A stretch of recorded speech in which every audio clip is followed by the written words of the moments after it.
Okay good morning to all. Good morning. இன்னைக்கு என்ன டே? 35. ஓகேவா? ஸோ 35 நாள் வந்து பார்த்தீங்கன்னா நம்ம அட்லீஸ்ட் ஒரு 1 மார்க்காவது படிக்கிறதுக்காக பண்ண பிளானு. ஸோ இப்போ என்ன ஸ்டேட்டஸ்ல படிக்கிறேன்னா நான் சொல்ல தேவையில்ல, நீங்க சொல்லுங்க. இப்போ என்ன ஸ்டேட்டஸ்? ஜென்ரலா வந்து ஒரு நாளைக்கு என்ன பண்றோம்? ஒரு நாளைக்கு வந்து ஒரு கொஸ்டின் பேப்பரு சக்தி மெட்டீரியல் பாக்குறேன்னா இப்போ வந்து காலைல வந்து ஃபர்ஸ்ட்லாம் நீங்க சொல்லி நான் 1 மார்க் மட்டும் ஸ்டாண்டர்ட்ல பண்ணினீங்க.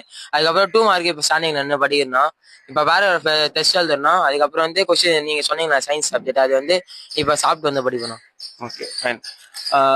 நம்ம ஆக்சுவலா இது ஆரம்பிச்சது எதுக்குன்னா 50 டே சேலஞ்சு. என் மைண்ட்ல எப்படி இருந்ததுன்னா அட்லீஸ்ட் ஒரு நாளைக்கு ஒரு கொஸ்டினாவது படிச்சுட்டு போனோம். அந்த ஒரு அடிப்படையில தான் வந்து பார்த்தோன்னா நான் இதை பண்ணேன். பட் ஆனா இது வந்து பார்த்தோன்னா ஓவர்ஃபுல்லாவே ஆயிடுச்சு. யாருக்கு? டியூஷன் வர்றவங்களுக்கு. டியூஷன் வராதவங்களுக்கு நான் எதுவுமே பண்ண முடியாது. சில பேரண்ட்ஸ் நினைப்பாங்க என் பையன் டியூஷன் போனா தானே ஏன் கம்மி மார்க் எடுத்தான், என் பையன் வந்து பிளான் என்ன 1 மார்க் 2 மார்க் ஸ்டாண்டிங்ல படிக்கணும். அதை முடிச்சதுக்கு அப்புறம் ஒரு பேராகிராஃப் வந்து புதுசா படிக்கணும். அதை பத்தி முடிச்சதுக்கு அப்புறம் நீங்க ஏதாவது சப்ஜெக்ட் ஃபுல்லா முடிச்சு சொன்னீங்கன்னா கொஸ்டின் பேப்பர் இம்பார்ட்டன்ட் டெஸ்ட் சொல்லுவீங்க. சங்கர் சொல்லி ஈவினிங் என்ன படிக்கணும்? ஈவினிங் வந்து நம்ம வந்து அந்த எஸ்ஆர் போடணும். அந்த 9 கொஸ்டின் சொன்னீங்களா நான் சயின்ஸ்ல நம்ம வந்து நீங்க டார்கெட் கொடுத்தீங்களா நான் சயின்ஸ் 15 வருஷம் அந்த இதுக்கு முன்னாடி 15 வருஷம் பச்சோம். இப்ப புதுசா science question paper test science question paper எத்தனை எழுதணும்? 1 எழுத பண்ணணும். ஒரு கொஸ்டின் பேப்பர் டெஸ்ட் எழுத போறீங்க இருக்கீங்கன்னு. இங்கிலீஷ் பேராகிராஃப் வச்சிருக்கேன் நான் ரீல்ஸ் 1 மார்க் வச்சிருந்தா இங்கிலீஷ் தமிழ் சப்ஜெக்ட்னா நான் காமர்ஸ் டிவிஷன் எக்ஸாம்க்கு படிச்சிருக்கேன்.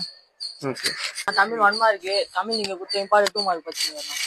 இந்த பேராகிராஃப் ஒன்று படிச்சேன்னா இங்கிலீஷ் அது நான் 10 கொஸ்டின் முடிச்சேன். எல்லா வருஷமும் பொங்கல் இருக்கும், எல்லா வருஷமும் தீபாவளி இருக்கும், எல்லா வருஷமும் எல்லா ஃபெஸ்டிவலுமே எல்லா ஃபங்க்ஷனுமே இருக்கும்.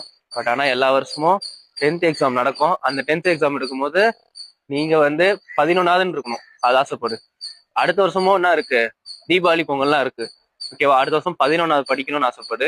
அதே மாதிரி இந்த வருஷத்துல நல்ல மார்க் எடுத்துட்டு அடுத்த வருஷம் போகணும்னு ஆசைப்படு.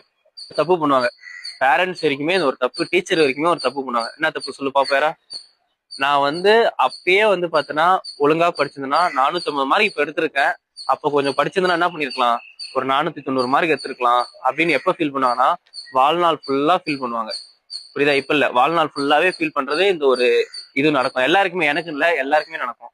ஏன்னா எக்ஸாம்லாம் முடிச்ச பிறதான் நான் யோசிப்பேன்னா நம்ம அப்பயே கொஞ்சம் கரெக்டா எழுதிருக்கலாம், அப்பயே கொஞ்சம் அடிஷனலா படிச்சிருந்து நல்ல மார்க் எடுத்துருக்கலாம். இது எங்க வரும்னா கவர்மெண்ட் எக்ஸாம்ல போடுவான், இல்ல வந்து ஏதாவது ஒரு வேகன்சில போடுவான், இல்ல கம்பெனிஸ்ல போடுவான். 75% மார்க் இருந்தாதான் இந்த இடத்துல வந்து வேலை அப்படின்னு போடுவான். அப்போ போடும்போது அப்பயே நம்ம முடிச்சிருக்கலாம், கரெக்டா அப்பயே படிச்சிருக்கலாம். அப்பயேன்றது இப்ப புரியுதா? இப்பயே ஒழுங்கா படிக்கிற மாதிரி